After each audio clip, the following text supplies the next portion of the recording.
आप सुन रहे हैं सुबह संदेश मॉर्निंग वॉइस।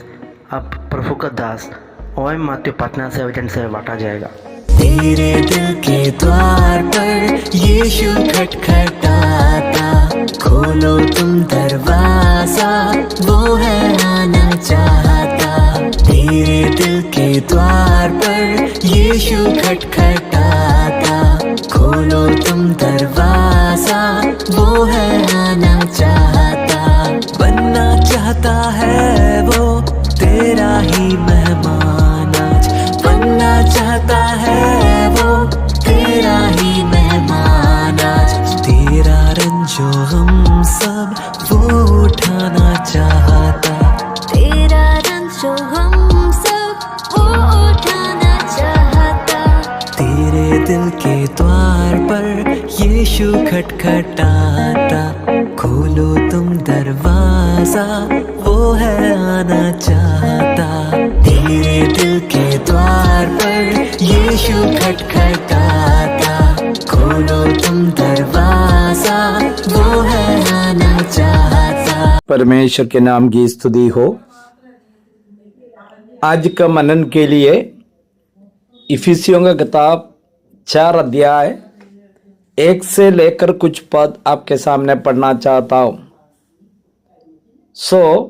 मैं जो प्रभु में बंधुआ हूं, तुमसे विनती करता हूं कि जिस बुलाहट से तुम बुलाए गए थे उसके योग्य चाल चलो, अर्थात सारी दीनता और नम्रता सहित और धीरज धरकर प्रेम से एक दूसरे की सह लो और मेल के बंध में आत्मा की एकता रखने का यत्न करो।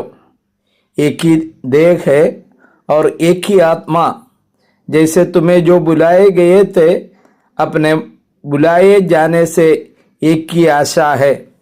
एक ही प्रभु है और एक ही विश्वास और एक ही बपतिस्मा और सबका एक ही परमेश्वर और पिता है, जो सबके ऊपर और सबके मध्य में और सब में है।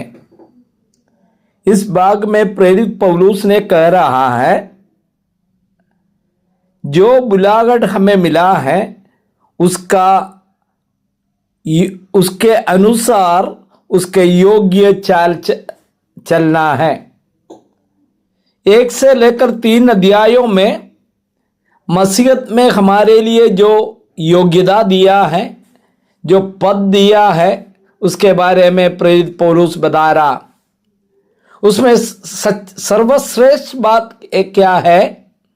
हम प्रभु यीशु मसीह में हैं। We are in Christ. हम प्रभु यीशु मसीह में हैं। हमारा योग्यता क्या है? आज हम यीशु मसीह में हैं। यदि एक मुख्यमंत्री का घर में रहने वाला, नहीं तो राज्यपाल के घर में रहने वाला,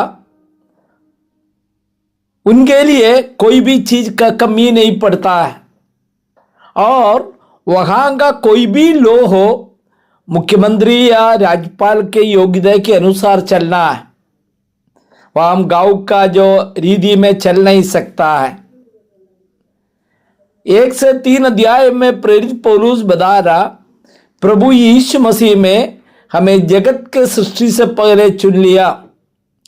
प्रभु ने हमें बुलाया, अलग किया है, पवित्र आत्मा हमारे अंदर में दिया है और आज हम परमेश्वर का संतान है।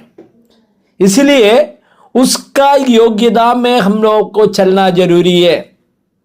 अविश्वासी लोगों को अपना रीति में चल सकता, क्योंकि उनको परमेश्वर से कोई संबंध नहीं है। कुछ लोग पूछता है, हमें फिल्म देख सकता है, सिगरेट पी सकता है, जो दारू पी सकता है, इसी प्रकार का सवाल इसलिए ये नहीं कर सकता है कि हमारा जीवन अभी प्रभु में है, यीशु मसीह पवित्र है, ये सब बातों को करते नहीं है। उसकी योग्यता में हम एक एक दिन जीवन बिताना बहुत जरूरी है। मुझे सुनने वाला भाई लोग, आम्र बताते हैं, अर्थात सारी दीनता और नम्रता सहित और धीरज धरकर प्रेम से एक दूसरे की सह लो। देखिए, मसीह जीवन में ही यही देखता है कि नम्रता और धीरज और दीनता इसके बगैर जो नम्र व्यक्ति जो दीनता दिखाता है उसको हम कमजोर समझता है, लेकिन मसीहत में इसको कमजोर नहीं है, इसको ताकत समझता है। हम दीनता के साथ नम्रता के साथ जीवन बिताना और हमारे एकता का कारण क्या है, योग्य चाल चलने का कारण क्या है? कारण है कि हमें एक ही आत्मा में बांधा हुआ है। हम बताते एक ही देह है। प्रभु यीशु मसीह में भले हम इस संसार में अलग अलग रूप में रह रहा, लेकिन यीशु मसीह का शरीर का भाग है हम लोग, इसलिए हम एक ही देह है और एक ही पवित्र आत्मा हमें चला रहा और एक ही आशा के लिए। हमारा आशा क्या है? हम प्रभु के समान बन जाएंगे और प्रभु के साथ हमेशा रहेंगे। यही आशा मुझे और आपको दिया गया। इसके बाद बताते हमारा प्रभु एक ही है, विश्वास एक ही है, बपतिस्मा एक ही है और सबका एक ही परमेश्वर और पिता जो सबके ऊपर और सबके मध्य में और सब में है। मुझे सुनने वाला भाई लोग, अभी मसीह जीवन कैसे बिताना, इसका पूरा जवाब हम पर देख रहा। योग्य चाल चलन, जो योग्यता प्रभु ने दिया उस योग्यता के अनुसार मेरा और आपका चाल चलन होना बहुत जरूरी है। परमेश्वर आप सबको आशीष दे। आने वाले दिनों में इस योग्यता के अनुसार प्रभु को हमारे जीवन के द्वारा, हमारा व्यवहार के द्वारा प्रकट करते हुए ये हम संसार को एक संदेश दे कि हम सचमुच में प्रभु का संतान है। यही परमेश्वर चाहता। सुनने वाला सबको प्रभु आशीष दे। परमेश्वर के नाम की स्तुति हो। आमीन।